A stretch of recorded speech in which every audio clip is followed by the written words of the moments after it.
नमस्कार, स्वागत आहे तुमचं माझ्या चॅनलमध्ये। कशा आहात सगळेजण? श्री स्वामी समर्थ। आजचा दिवस माझ्या दिवसाची सुरुवात झालेली आहे। मुलं झोपलेली आहेत आणि ते गेले होते।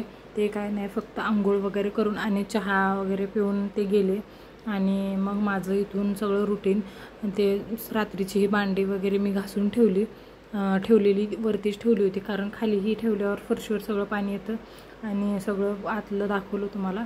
आणि मग मी बाहेर वगैरे आले आणि आंघोळ वगैरे झाली होती माझी। मग बाहेरचं झाडून वगैरे सगळं मी काढून घेतलं, आतलं हे पूर्ण आणि बाहेरचं गेटच्या बाहेरचं वगैरे। आणि इथं झाडून मारता शेजारच्या ताईंचं माझ्या गप्पा पण चालतात सकाळ सकाळी। काम करत दोघी पण झाडून वगैरे मारत आमच्या गप्पा चाललेल्या असतात। तुम्ही हे असं करता का? ते मला नक्की सांगा कमेंटमध्ये। आणि इथे आता माझं हे उरकल्यानंतर आता पुढे मी तुम्हाला काहीतरी दाखवणार आहे, ते तुम्ही नक्की पहा। तुम्हाला आवडतंय का ते पण मला सांगा। काही नवीन देवघरासाठी अशी छोटीशी अशी शॉपिंग केलेली आहे मी, ती बघा तुम्हाला आवडते का।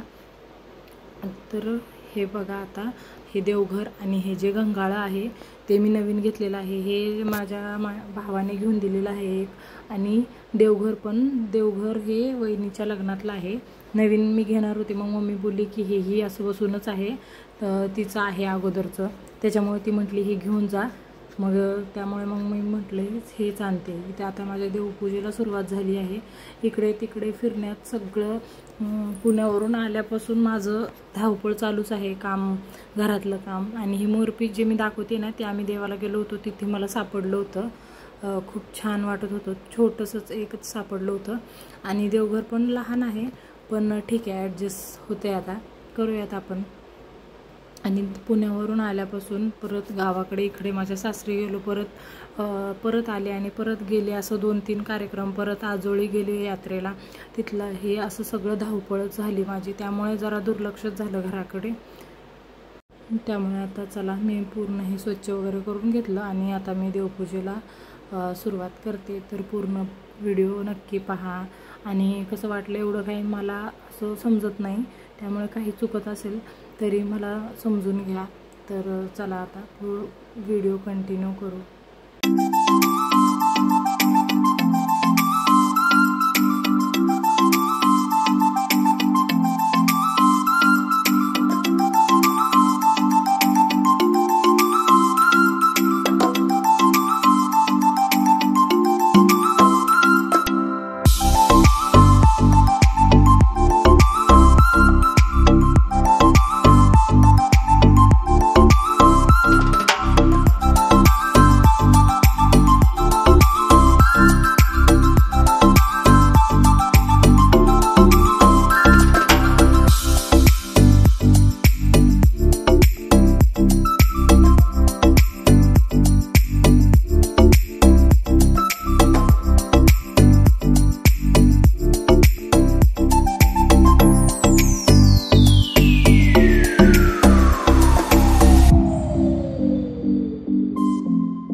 देवपूजा वगैरे उरकली, रांगोळी वगैरे मी काढून घेतली आणि मग ही फुलं आणली होती मी बाहेरून, ती तुम्हाला दाखवत होते. ही फूल पण असं खूप छान होतं आणि देवपूजा झाल्यानंतर पूर्ण असं काहीसं माझं देवघर दिसतंय. तर खरंच नवीन देवघर तुम्हाला कसं वाटलं हे मला नक्की सांगा. आणि मला तरी छान वाटते, पण छोटं आहे, पण ठीक आहे, काही प्रॉब्लेम नाही, आहे तसं ॲडजस्ट करावं लागणार आणि छान वाटतंय. देवपूजा झाल्यानंतर देवघराचा लुक असा काहीचा दिसतोय, खूप छान वाटत होतं. आणि मग तिथून मग मी घेतलं पीठ वगैरे तिंबायला, कारण स्वयंपाक आम्हाला करायचा होता अजून, आणि परत मशीनचीही आता भरपूर काम आहे. ब्लाऊज वगैरे आता सीझन आहे, लग्न सराई आहे म्हटल्यावर हे चालूच राहणार. आणि मग मी इथं पीठ वगैरे तिंबून घेतलं आणि भाजीची तयारी वगैरे करायला लागले.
भाजी वगैरे शिजायला घातली आणि मग मी चपात्या करायला घेतल्या. म्हणजे तोपर्यंत एक 10-15 मिनटं झाली होती.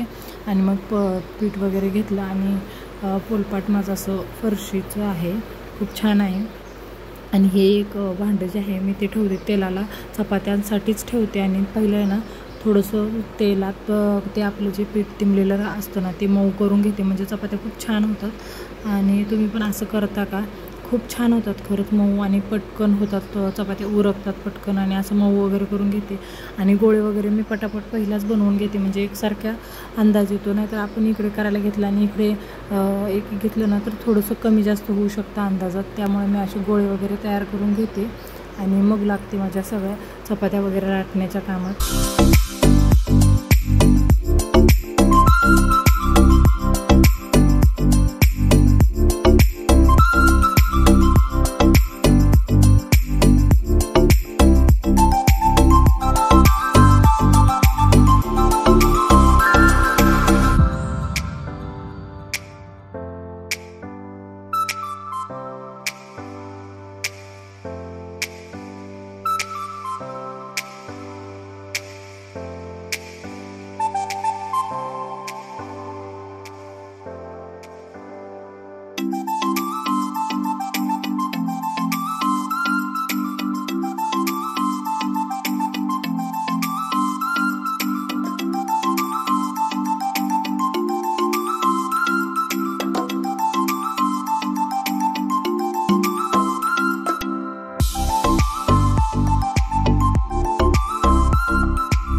स्वयंपाक वगैरे झाल्यानंतर माझं देवघराकडे अचानक असं लक्ष गेलं, तेव्हा मी पाहिलं की असं खूप मोठं असं फूल तयार झालं आहे. तुमच्याही दिव्यात असं फूल तयार होतं का आणि याचा काय अर्थ असतो हेही मला जर तुम्हाला खरं माहिती असेल ना तर मला नक्की सांगा. कारण तसं मला थोडंफार माहिती आहे की हे स्वामींचे शुभ संकेत असतात, त्याच्यामुळं आपल्या दिव्यात असं फूल तयार होतं आणि रोज माझ्या दिव्यात खरंच फूल तयार होतं आणि खूप छान वाटतं. चांगलं आहे की आपल्यावर देवाची कृपा आहे म्हणायचं आणि छान वाटतं. पण तुम्हाला जर याच्याबद्दल नेमकं माहिती असेल ना तर मला नक्की सांगा आणि मी यांना फिरवून याकरता दाखवते की तुम्हाला हे व्यवस्थित दिसावं की हे नेमकं कोणता आकार तयार झालेला आहे. खूप छान असं झालं होतं. तर व्हिडिओ पूर्ण पाहिल्याबद्दल खरंच खूप खूप धन्यवाद. आणि व्हिडिओ जर तुम्हाला आवडला असेल तर चॅनलला लाईक, शेअर आणि सबस्क्राईब करायला अजिबात विसरू नका. सोबतच कमेंटमध्ये नक्की